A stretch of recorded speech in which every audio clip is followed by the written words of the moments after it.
you doing? I hope you're well. I'm Deanna and welcome back to my channel.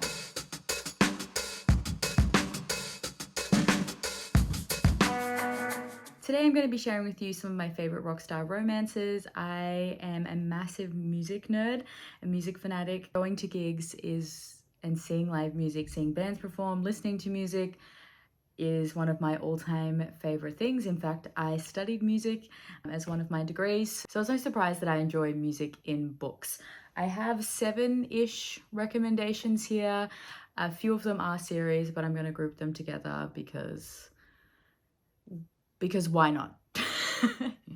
First recommendation is the Stage Dive series by Kylie Scott. So that includes Lick, Play, Lead, my personal favorite, and Deep. Also, fun fact, Lick was actually the first traditional romance book I ever picked up. Me and my family were secondhand book shopping at Tyab at the Packing House. They used to have an incredible secondhand bookshop, and yeah, I found Lick. I'd seen it on Instagram. I was like, that sounds like a fun thing. And then I proceeded to read all these books in 3 days. So safe to say I was fully obsessed. So this series follows a US band called Stage Dive. And like with most romance series, each of the members of the band get their own particular book with their own fun set of tropes. So first off with Lick, it's a married in Vegas trope, which is such a fun time. And it's between the lead guitarist, David, and Evelyn, who I'm pretty sure is a uni student. And I guess it's for them, it's getting to know each other. And he's also dealing with some horrible stuff with an ex, and they're on tour. There isn't a lot of music in this series, but they're just so fun, and I love the way Kylie Scott writes. It has the humor. We have some emotional connection between the characters, and some of her meet cutes are seriously some of the funniest things I've ever read. I'll give you a quick rundown on all the tropes and vibes of the other books in the series. So we have Play. This is a fake dating romance between the drummer Mel, who gives the biggest golden retriever energy vibes. Like, if you love a golden retriever hero, this man is for you. And Annie. From memory, Annie is this very socially introverted person. I believe she works at a bookstore from memory, and they're total opposites. They do give like black cat golden retriever vibes, and this was a fun time. Then we have my personal favorite Lead, which is, no surprise, focuses on the lead singer, who is David from the first book's brother. His name is Jimmy, and it is his romance with Lena. Jimmy has been going through some substance abuse issues, which we hinted at in the previous 2 books, and has a mandated stint at rehab, and Lena is the woman who's assigned to essentially babysit him, and they fall in love. So we've got forced proximity, workplace romance, and he is one of the grumpiest people I've ever read. And then last but not least, we have Deep, which follows the bassist of the band, Ben, and his romance with Lizzie, who is sisters with Anne from book 2. This does have the surprise pregnancy trope, which I'm not a huge fan of, so I'm really glad that she stuck it in book 4. And basically, they'd had a one-night stand in Vegas, and then the pair of them get to know each other as Lizzie decides she wants to keep the baby. That is the Stage Dive series by Kylie Scott. Highly recommend if you're in the mood for a bit of a rom-com. These, as I said, so easy to fly through. I do wish there was a touch more music, but they were my gateway drug into romance. Next recommendation is another series, and a series I found because of Stage Dive. Once I finished the Stage Dive series, I was looking for recommendations for anything similar, and Kylie Scott actually recommended this on her website, and that is the VIP series by Kirsten Callahan. At this stage is incomplete. We are missing 1 book, and we are waiting on Kirsten to tell us when it's coming out. So this series comprises of Idol, Managed, My Favorite Fall, and Exposed. In a similar vein to Stage Dive, each member of the grunge band killed John, and we do have a bit more music in this one. Again, Kirsten Callahan can write a rom-com, but there is some surprisingly emotional depth in here, and especially in Fall, I was sobbing my eyes out. So Idol follows guitarist Killian and this wonderful woman named Libby. They have one of the best meet cutes ever. Killian is taking some time off from the band after his best friend and lead singer of the band, Jax, has had a suicide attempt. So yeah, It is quite dark. So he has decided to go to a small country town. Actually, I think it's a coastal town from memory, and is trying to reset, trying to reflect on everything while the label is also pushing him and the rest of the band to get another album out.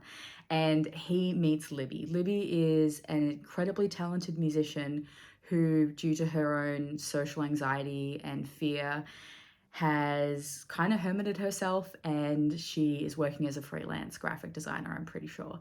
And they meet each other because Killian has had one too many drinks and ends up on her front lawn. She's not happy about that, so she gets a hose out and hoses him down to wake him up.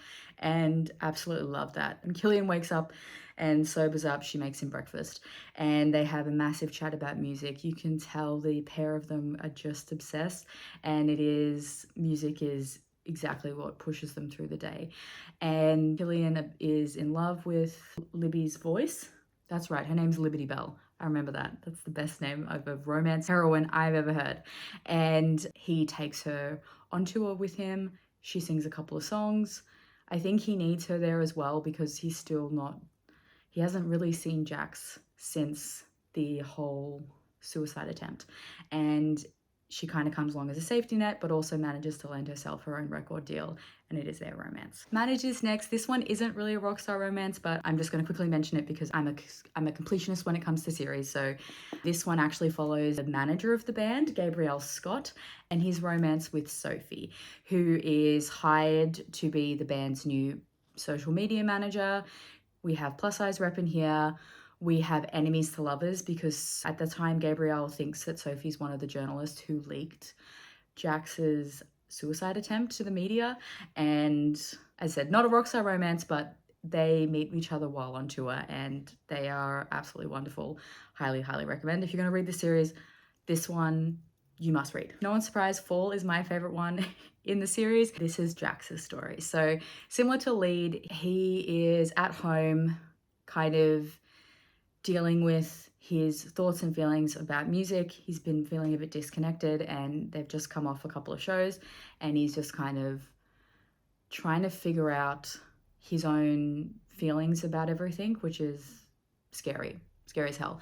And he meets Stella, who's house sitting for Gabriel and has the apartment next door to him. Stella is got a really weird job. She's basically a friend for hire. She is an orphan and does everything she can to make the people around her feel better. No surprise, Jax is pretty grumpy and doesn't want anything to do with Stella.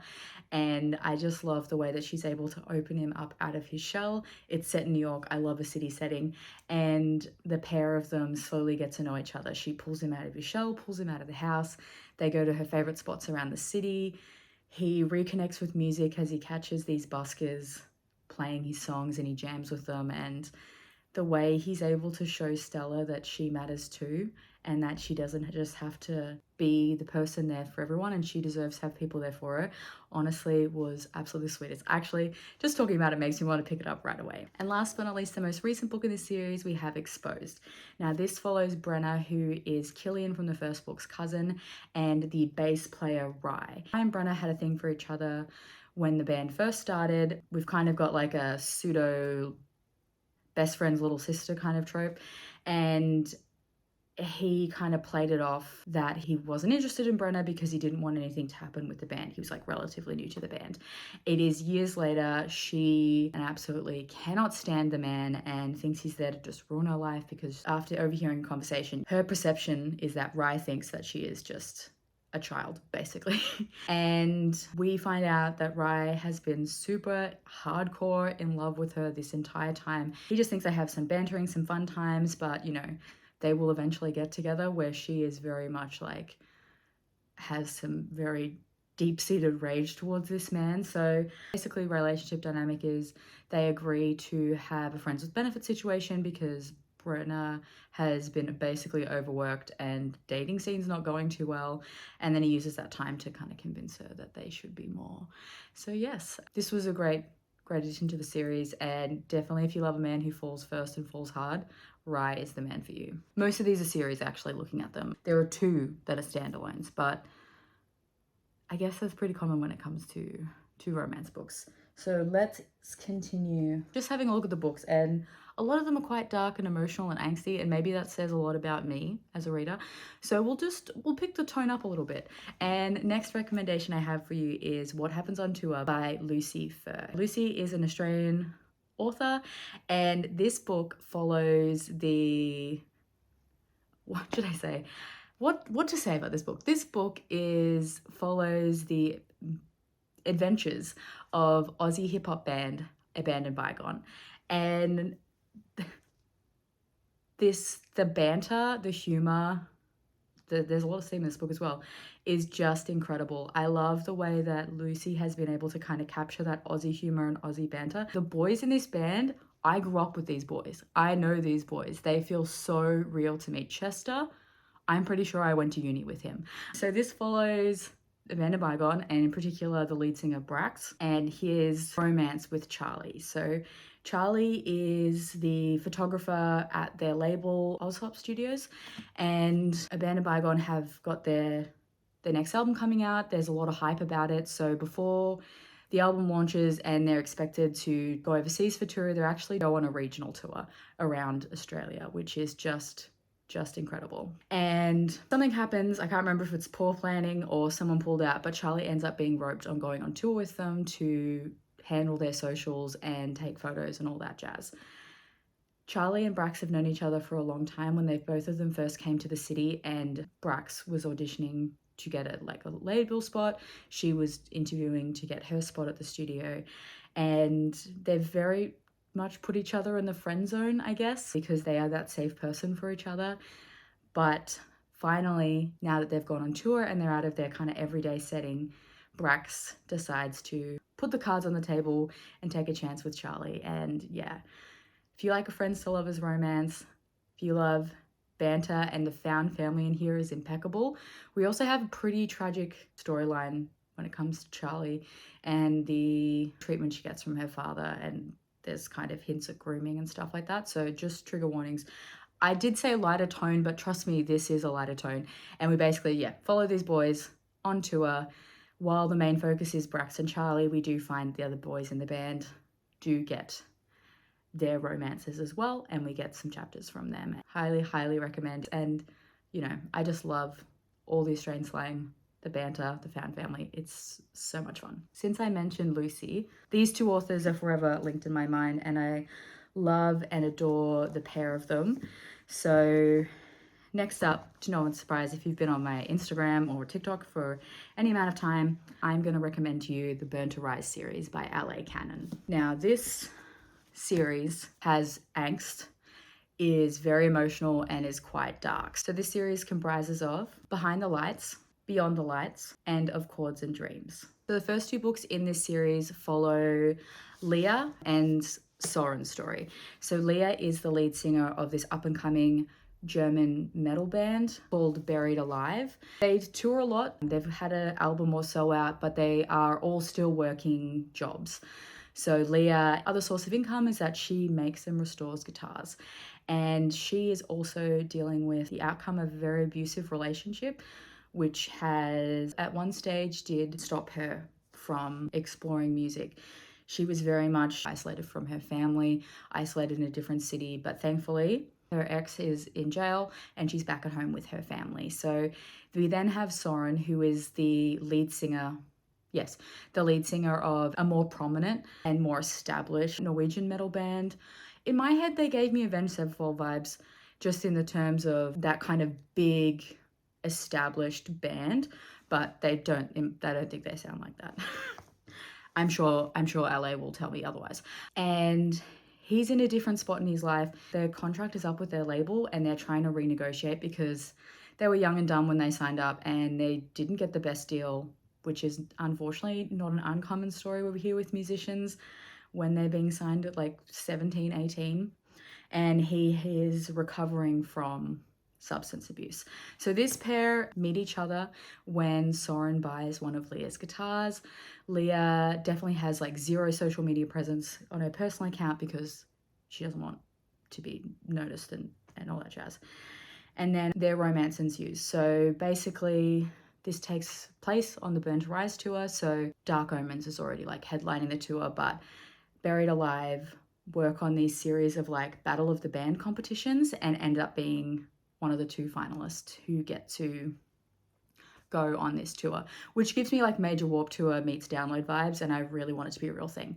So yes, it follows their story. As I said, hugely emotional, lots of triggers, the way the pair slowly open up to each other and share their trauma while also being there to help the other person heal felt very authentic. And we get a ton of music in here, which is honestly one of my favorite things. If you've noticed from this book, what happens on tour, and the books coming up, that is my favorite thing. The hill I will die on is that if you're going to give me a rock star, there better be music in this. None of this. They need a break from the big life and they're in a small town and you forget he's a rock star until he plays a song, you know, to make up for the 3rd act breakup. No, none of that. I want music everywhere. So in here we get to see obviously them touring, we get to see them in the studio, and yes, I completely love and adore this. Then we get Of Chords and Dreams, which is an Rockstar romance. And this actually follows Chris and Mark, who are the bass player and guitarist in Leah's band Buried Alive, and it also takes place on the Burn to Rise tour. In this one, Mark has been in love with Chris since forever, and they have this very beautiful friendship, but Chris is very much that straight guy. So Mark took a step back. Mark is openly LGBT and is very set and established in his sexuality and feels comfortable in his sexuality. In this, we get that Chris might not be as straight as Mark or Chris thought. So we do get a lot of angst in terms of Chris just trying to figure out what the fuck he feels, what his identity is, and it's kind of messing him up. Well, it's kind of confronting to think that what he thinks about himself isn't what he's always thought it was. And I do love how patient Mark is, and the fact that Chris wants to keep them a secret and all that stuff must be completely exhausting for Mark, but thankfully they pull it together and they end up together, and these 2 are just a wild ride, and I completely love and adore them. I have rambled on a little bit, but there is a full review for Of Chords and Dreams. Oh, and also I should mention I do have a full review of what happens on tour on my blog, so I will link that in the description below if you're interested in having some more thoughts. Basically, I love this. I love these boys. I will die for them. Should we do the last series? Yeah, okay. Next up, I have The Bittersweet Duet by Kate Stewart. This duology consists of Drive and Reverse. So Drive is a book that completely shattered me. I read the last 100 pages of this book just with tears streaming down my face on the way to work, of all places.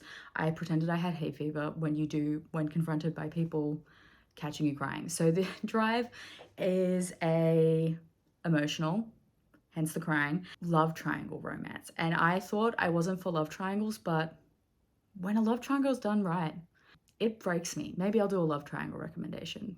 Let me know if you want that. Anyway, rambling. So Drive opens up with Stella. She's doing a podcast. She's living her best life, but she's finding out that one of the loves of her life is getting married. We don't know who it is. We don't know what's happening. And then we flash back to 2005 when she's moved out. While there and while working at this horrible Mexican restaurant, which just gives me Taco Bell vibes, she meets Reed. And Reed is the drummer of this band called the Dead Sergeants.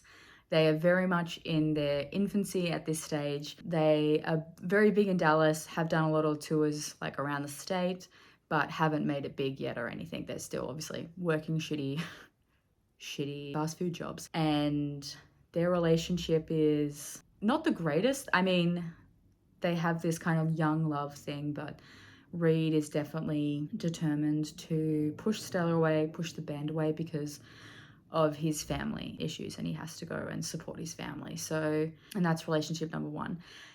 The Dead Sergeants go on to be signed by Sony or Reprise, Interscope, one of those big labels, and Stella is left in Dallas. Again, she's got some moxie on her. I think she's studying. And she just walks up to the newspaper, this like street mag, local newspaper, and it's like, you're gonna hire me because I'm gonna be the best music journalist in the world. And that's where she meets Nate, who is currently the editor of the newspaper. And he loves her moxie, thinks she's great, and actually gives her the job. She does meet Nate while she's still with Reed, before they break up. So she's got these two kind of great guys that are both obsessed with her.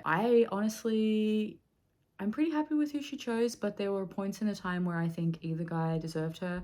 There are points in this book where equally both men don't treat her as she should be treated or put a lot of effort in the relationship. So absolutely love this. Do want to do a reread. It is one of my all-time favorite books. I won't say too much about this. Reverse is the sequel. So this is actually next gen, and we follow Stella's son, Easton, and the daughter of the guy who wasn't picked in Drive. So I'm not going to tell you anything else about this. Just know that Easton follows in his dad's footsteps, is a musician, and then we have Natalie, who reaches out to Easton after finding emails that her dad wrote to Stella when they were in a relationship, and their relationship goes from there. Easton is one of my top book boyfriends. This man is the epitome of he falls first, you're the one for me, no one else will ever light a candle to you, I will die for you vibes. And she just can't make up her fucking mind. So she is constantly second guessing herself, unsure, blah, blah, blah, blah. And I just wanted her to talk to him. But, you know, it's a romance, so they get the HA in the end. But yes, definitely need to read Drive before you get to this one. So next up, we have The Words by Ashley Jade. This is a dark, I think this is technically a bully romance, and I say I don't like bully romances, but the next two are bully romances. So I guess if the trope's done well, I'm going to enjoy it. So basically, this follows Lennon and Phoenix.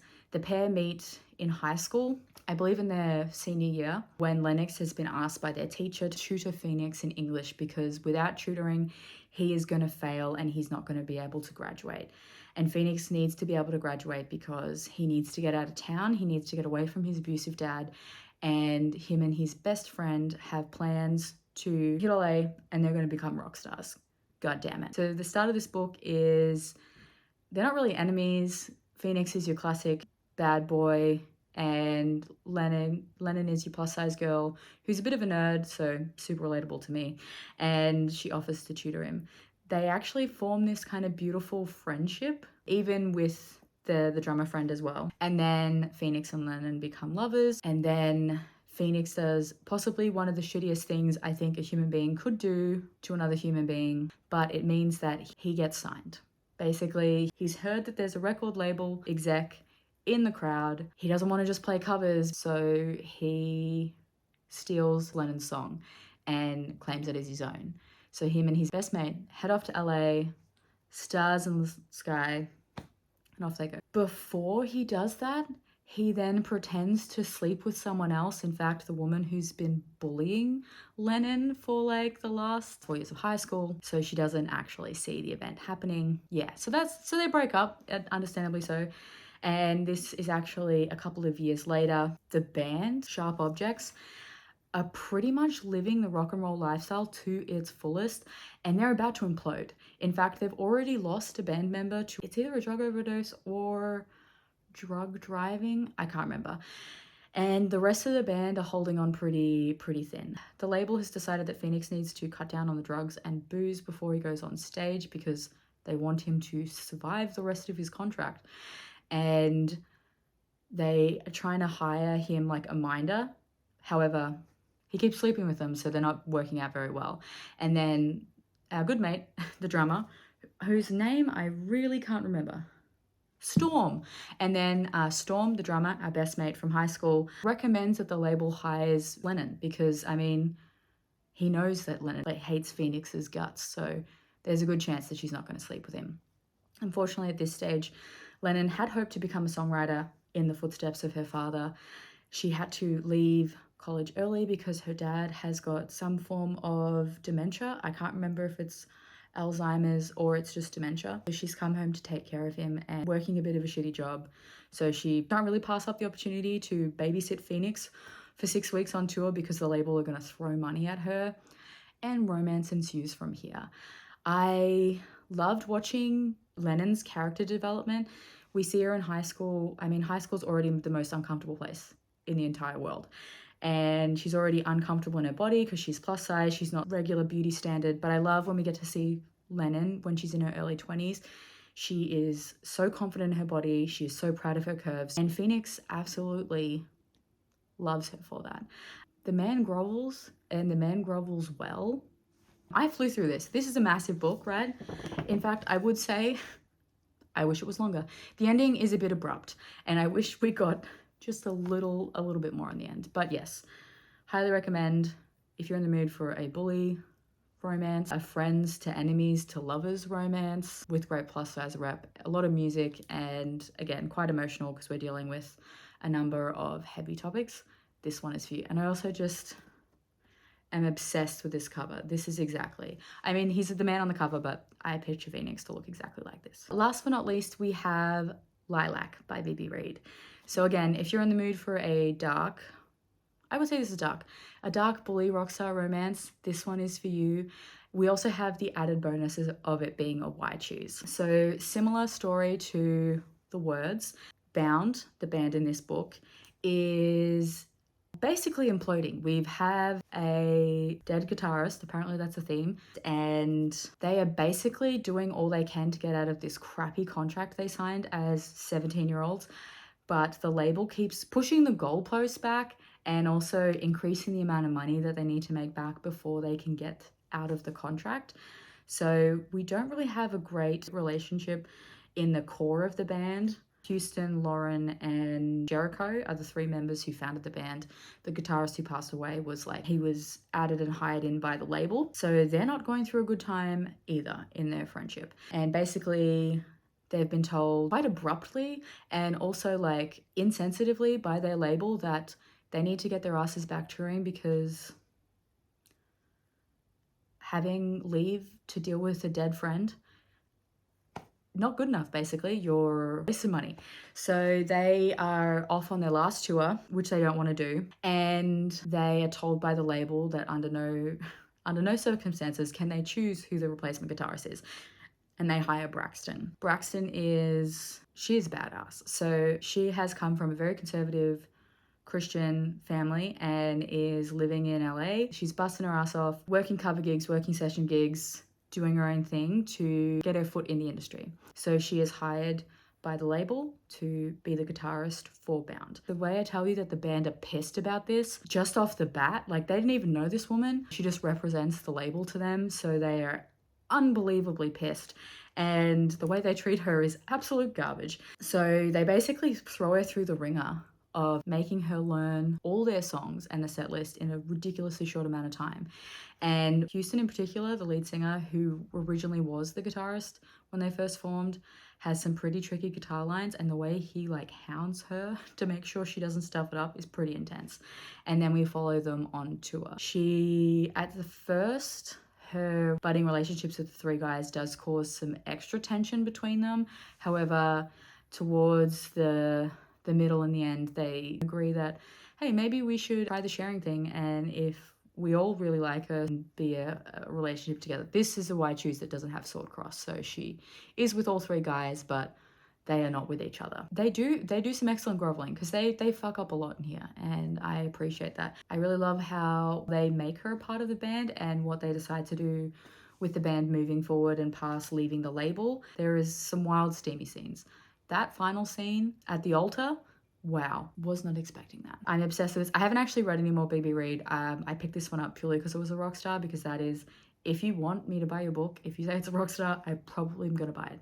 And yeah, just completely devoured it. Because one of my favorite things is, even though I think the reason I like the bully trope in here so well is that Braxton gives it just as good as they throw it at her. So she will not be manipulated. She knows that the money that she's going to get from touring with Bound and the foot in the door she has to get her own contract and discuss releasing her own music afterwards is well worth putting up with the crap that they're going to throw her way. So she is just like, screw it. I'm just going to put my head down, be the best damn musician ever. And when they cross the line, I'm going to throw it back at them. So I love this woman. And I'm glad that they all decide that they should all love this woman and not fight between each other and make her choose. So there you have it. There is my 10-ish Rockstar romance recommendations. Sorry, this video is a little bit long. As you can tell, I like to ramble, especially when I get super excited. Super excited about books. If you want to see more of my content, please like and subscribe. I will be posting videos every Sunday. I will leave links in the description below of all the books and any reviews that I have of them if you want to read up on them.